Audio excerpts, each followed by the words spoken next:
life empowered is closer than you think. We're all looking for a better way.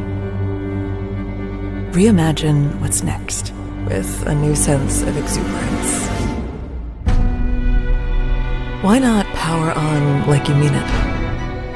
Or power off blissfully? A better sleep is a better awake. You've never moved like this before.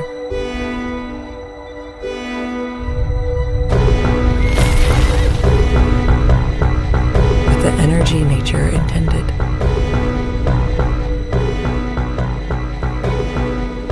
Imagine reprogramming the way you look at the speed of science.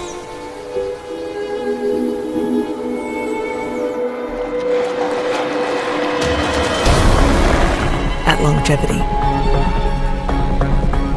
At exhilaration. It's next level rejuvenation. Take control of your well-being. From the inside out and outside in.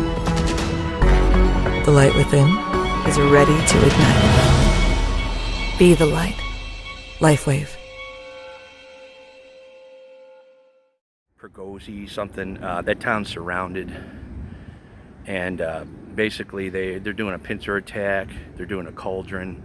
They're hitting them with air power. I think about 2 million casualties on the Ukrainian side, and maybe a couple 100,000 Russians. That's how bad it is.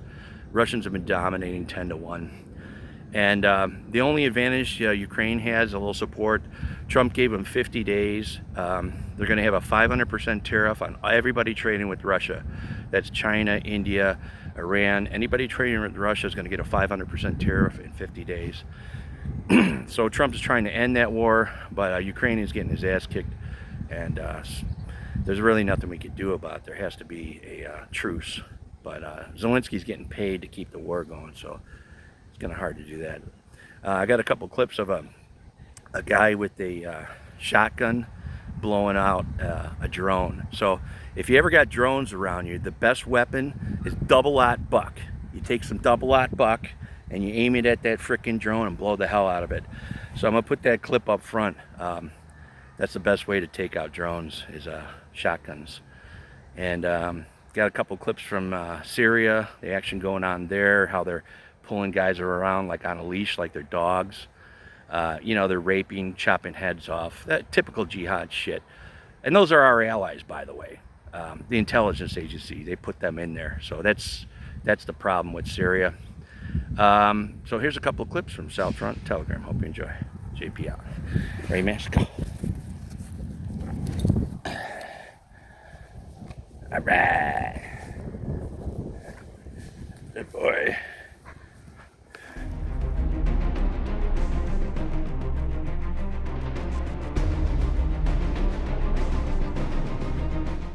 The conflict between Syria's Islamicist-led government and the Druze minority in the southern government of al-Suwaidia have brought the country closer than ever to an all-out sectarian war.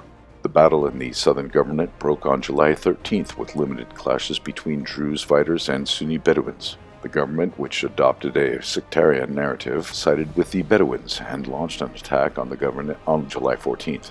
Israel, acting on the promise it made to protect the Druze after the fall of the Assad regime, intervened. Israeli strikes hit southern Syria and the capital, Damascus. Government forces were forced to withdraw by July 16th. The battle reignited on July 17th after the withdrawal of the government, with Syrian tribes announcing a general mobilization to fight the Druze, who were accused of forcibly displacing the Bedouins from al-Suwaidia. The United States announced a ceasefire after talks with Israel and Syria on July 18th, but the attack continued and tribal forces managed to storm the city of al-Suwaidia. The forces were, however, pushed out by the Druze by late July 19th with no support from Israel. By early July 20th, the clashes in al-Suwaidia city came to an end, with the government deploying its security forces in areas held by tribal forces in the northern and western outskirts. The government claimed that its security forces should deploy in all of al-Suwaidia under the U.S. brokered agreement. However, the spiritual leadership of the Druze demanded the complete withdrawal of all government and tribal forces from the government. Late on July 20th, tribal forces escalated again by attacking the town of Ariga and nearby towns in the northern countryside of Al-Suwaida. Israel carried out warning strikes and the attack was eventually repelled by Druze fighters. Early on July 21st, the government announced that all remaining Bedouins were being evacuated from Al-Suwaida under the agreement with the Druze. Government and tribal forces were blamed for a wide range of war crimes against the Druze, from setting buildings on fire to looting, abductions, and summary executions. According to the Syrian Observatory for Human Rights, the battle in Al-Suwaida has so far claimed the lives of 1,120 people, including 194 Druze civilians who were executed by government forces. The real death toll is likely much higher. The adoption of a sectarian narrative and discriminatory policies by the government is the main reason behind the conflict in Al-Suwaida. Sectarian and ethnic tensions have never been higher in Syria. Israel is clearly taking advantage of this to advance its own agenda and weaken the unity of the country. Still, the government appears to lack the will to reform or even discipline its forces.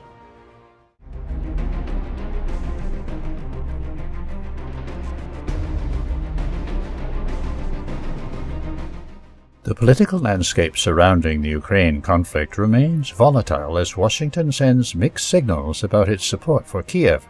On July 14th, Trump promised accelerated deliveries of Patriot air defense systems and other weapons to Ukraine. He also threatened to impose 100% tariffs on Russia's trade partners unless Moscow agrees to a ceasefire within 50 days. However, behind these bold statements lies significant uncertainty. Pentagon officials confirmed that key details of Trump's plan remain unclear. The proposed scheme involves European nations purchasing U.S. weapons for Ukraine, with future American supplies acting as compensation, but no concrete commitments have been made.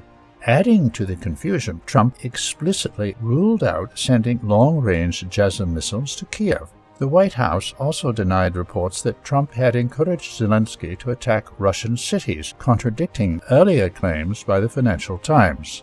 This hesitation reflects Washington's attempt to balance support for Ukraine with avoiding direct escalation. Meanwhile, Europe is deeply divided over how to fund Ukraine's war effort. Following the Czech Republic's lead, France has refused to participate in Trump's proposed arms procurement plan. Perez argues that Europe should develop its own defense industry rather than rely on American weapons. Germany, however, sees U.S. supplies as the only viable short-term solution and is willing to pay. Russia, for its part, has dismissed Trump's ultimatums. Foreign Minister Sergei Lavrov questioned the 50-day ceasefire demand, stressing that Kiev, not Moscow, had stalled previous negotiations in Istanbul. Lavrov downplayed the impact of potential U.S. tariffs, insisting that Russia's trade partners would not abandon agreements. He also accused the EU of pressuring Trump to escalate arms deliveries, warning that sanctions would ultimately backfire on them. Moscow's steadfastness also reflects on the battlefield, where the summer offensive is gaining momentum. Russian advances have partially encircled Pokrovsk and Konstantinovka and inflamed the Dnepropetrovsk border. Moscow also continues daily long-range strikes across Ukraine. On the night of July 15th to 16th, another massive combined attack pounded military-industrial sites in Kharkov, Kryvyi Rih, and the Danube port of Izmail, a critical hub for NATO arms shipments. Ukrainian officials reported over 30 explosions in Kryvyi Rih alone, with strikes damaging energy infrastructure and industrial facilities. In Sumy, a psychiatric hospital, repurposed as a Ukrainian military base, was destroyed. As Western allies struggle to align their strategies, Russia's campaign shows no signs of slowing. The conflict's trajectory now hinges on whether Kiev's dwindling defenses can withstand relentless pressure and whether Western promises of aid materialize before it's too late.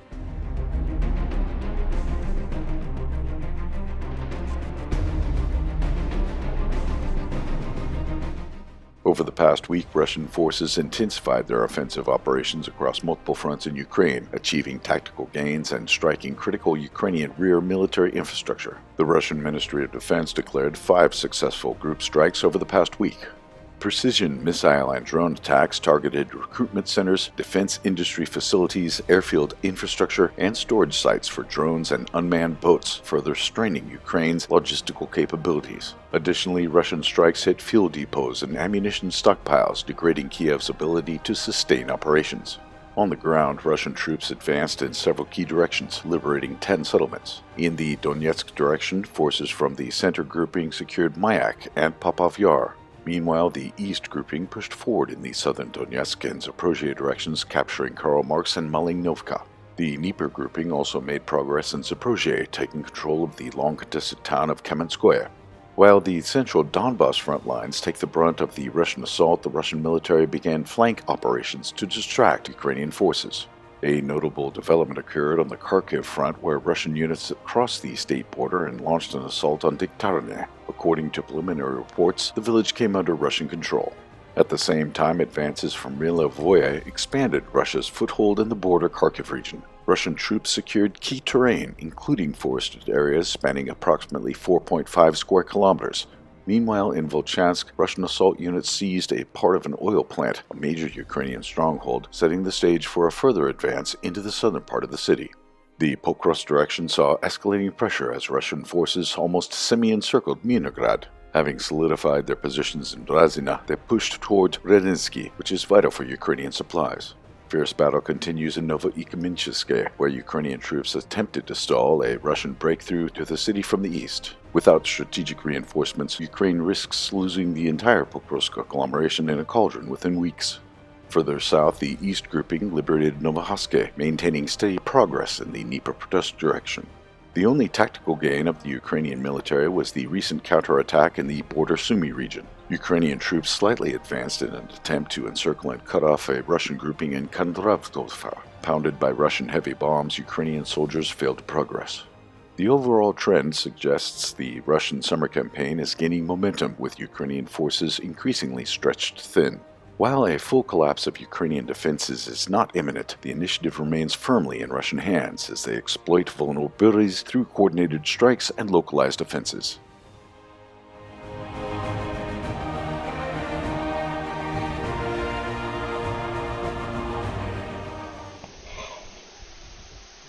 До нас іде, хлопці, до нас! Шорі, Сань!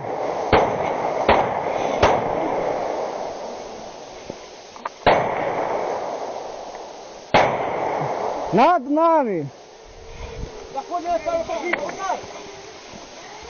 Где? Сколько?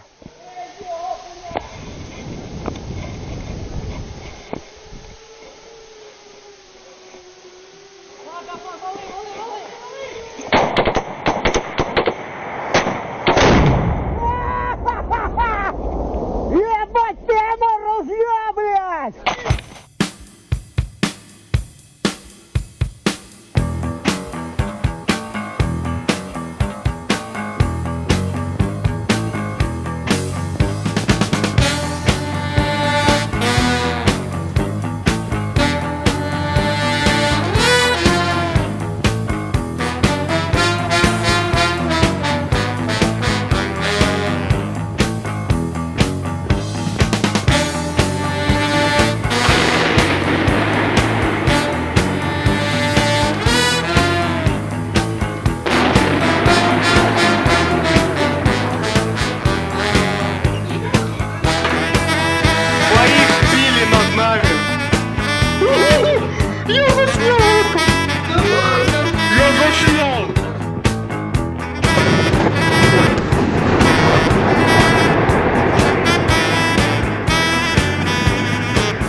сука, пидорасы уже! Налево!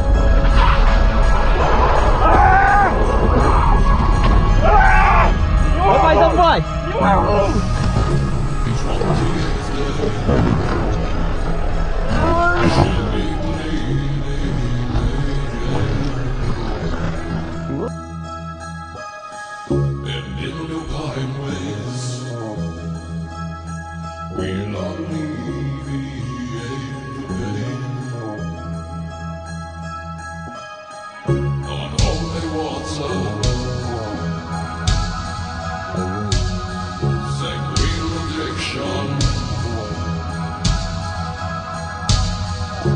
Vai, cara, que adiante!